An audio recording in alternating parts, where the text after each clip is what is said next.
Alrighty, so all that out there, if you can see it, that is Beijing, China. This is my first night here, and I'm really excited to be spending a year here. It's been a heck of a 24 hours since I arrived, but what I want to do is I just want to start off by showing you the room, and then I'll talk about everything that's been happening within these past 24 hours. So, starting at the door, we're going to the sink. Unfortunately, the sink only has cold water. There is hot water sinks in the bathroom, but to use them, you actually have to insert your key card, which I guess it takes off how much water you use off of your balance, because you're only allowed a certain amount of gallons per month. HDTV came with the room, even though it's pretty small. Funny story with that, when I got here, I have adapters for the wall, so all my electronics will work. But what I didn't realize is that the Xbox One, its transformer, its voltage isn't the same as the wall. And so when I plugged it in, my power went out, and I had to call someone who came back up and just turned it right back on. But they're like, oh yeah, you need to buy a separate adapter for the Xbox. So if you're a gamer, just be aware of that. Two beds, two desks here, and then the closet. Okay, so my roommate right now, he's still at his hotel. I've actually already met him. He's the other Chinese university exchange program student, and when I moved in last night, he greeted me here because he was just checking out the place, and he's gonna grab his stuff today and bring it over sometime soon. But yeah, the room is actually a lot bigger than what I expected it to be. To be honest, at the University of Minnesota, my room was about half this size, and as a result, I had to bunk my bed. And I like the extra space, so that's a plus. The negative about it is the fact that the toilets, I was expecting them to be Western-style toilets, but they're not. I saw in pictures of the International Student Dorm, which this is called Global Village, by the way, or Zhongguan something like that. And in the pictures of the suites, they all have Western-style toilets. So I just assumed maybe the whole building has Western-style toilets because it's the International Student Dorm. But it doesn't. It's the hole in the ground. So I took some video of the toilets just so you guys can see what I'm talking about.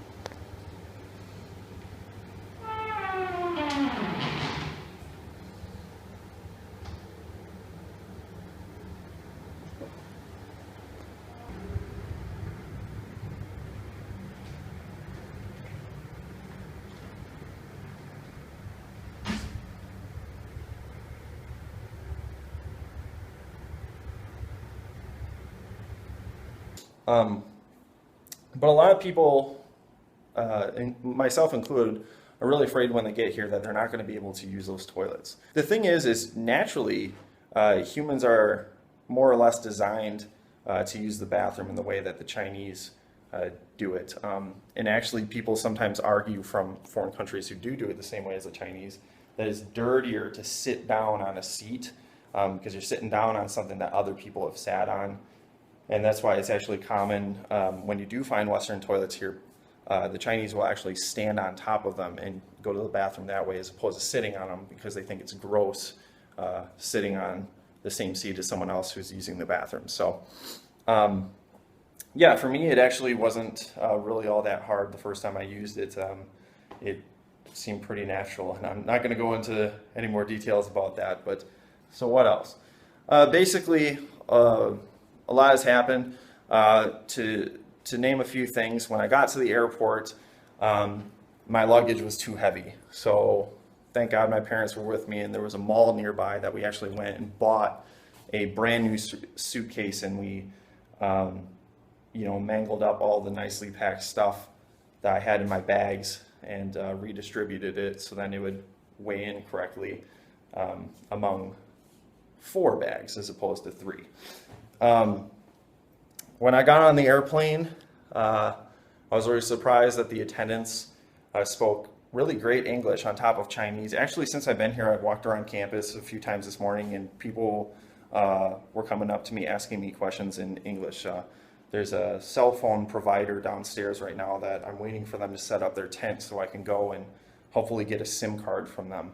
And they came right up to me and they said, "Hi, are you looking to buy a SIM card?" And I was like, "Yeah." And they're like, "Okay, well, we're almost open, so I'll go back down there in a bit." But yeah, all the flight attendants spoke English and they were speaking Chinese to the other people on the plane. What you gotta realize is, like, when I got on this plane, I was probably one of, I only saw like 3 people on that plane that weren't Chinese.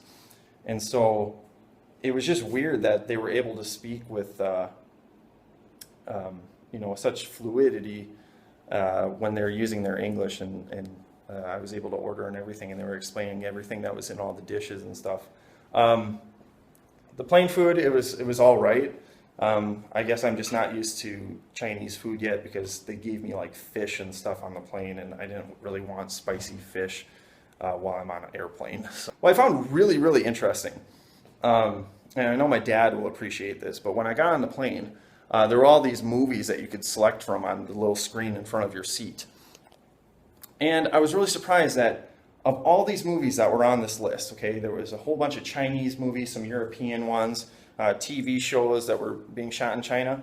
I went down to the bottom of the categories and found the category Hollywood. And I clicked on that, and the first response that came up was Saving Private Ryan. And I thought, wow, like, I'm surprised that this is allowed on a Chinese plane. I mean, for the most part, the movie is extremely graphic, and it's also an American viewpoint of World War II. And I was really surprised that they allowed that to be on the plane, but then I looked around, and it was like 3 out of 4 people on this plane were watching Saving Private Ryan, and I was just blown away by that.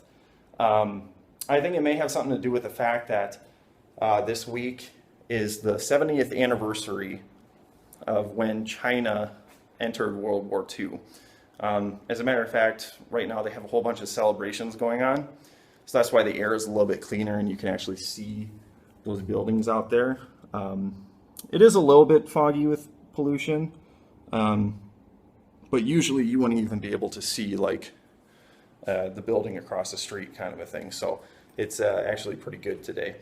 The reason for that is because in celebration of the 70th anniversary of World War II for the Chinese, they're going to be doing a lot of air shows, and what they wanted to do is clean up the pollution a little bit so then people could see what was going on. So they put in all the standard regulations that I guess China considers standard, which is basically telling people if you have an odd license plate, can't drive today. I think tomorrow it's if you have an even license plate, you can't drive. Sort of stuff like that just would never happen in the United States because of the freedoms we have. But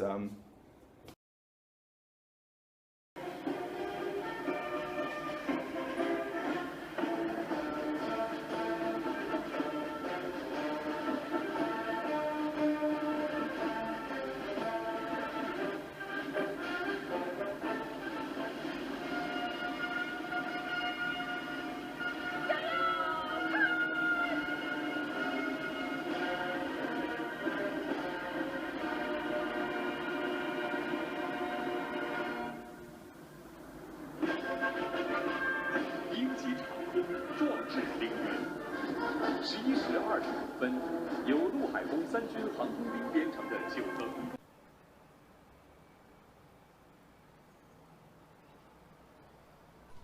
So here we are. Today where we're going is we're going to try and find the gym. My dorm is actually right back there. It's the taller building. You can see that. It's actually surprisingly nice. So, don't have any real complaints about it other than the fact that it doesn't have a Western style toilet. What I've been doing here so far, yesterday I went to registration. It was pretty easy. I was kind of peeved about the fact that they didn't accept my health reports. because I didn't have, I guess, x-rays and things like that that the doctors here wanted me to have. So I have to go through some of that process again, get my blood taken, which I really don't want to do, but you know, what are you going to do? So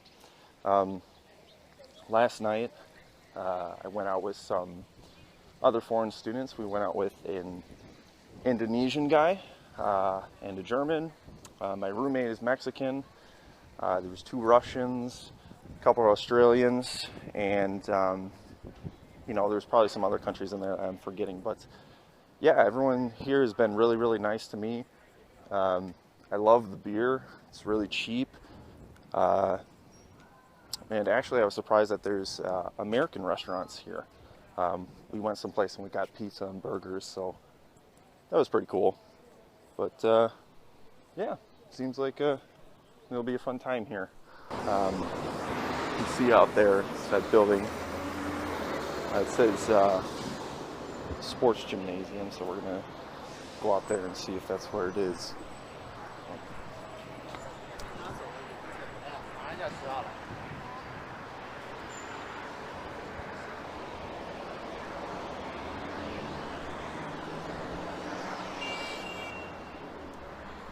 Surprised how nice the air is here, actually.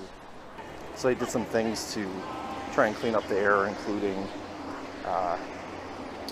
telling people who had odd license plate numbers that they couldn't drive. They also shot some rockets up in the air that were supposed to dissipate pollution a little bit. And as a result, that's why it's been raining a lot for the past few days. So, yeah, it's actually been pretty good. I'll probably start pulling out the masks sometime next week, when I expect that it will get a lot worse.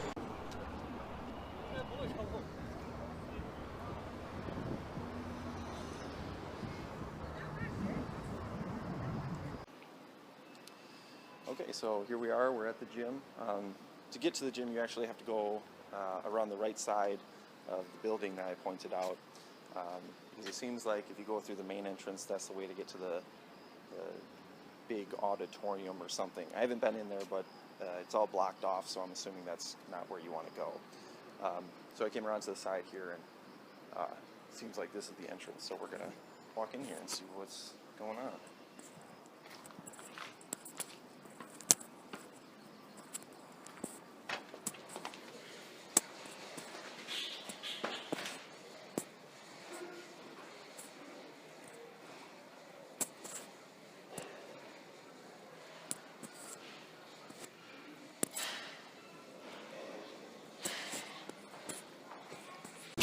Okay, so yeah, it was pretty nice in there, actually.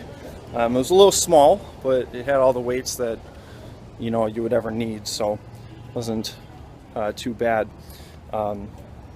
Actually, when I went in there, I was surprised how cheap it was. It was, I think it was like a little less than 500 yuan for an entire semester.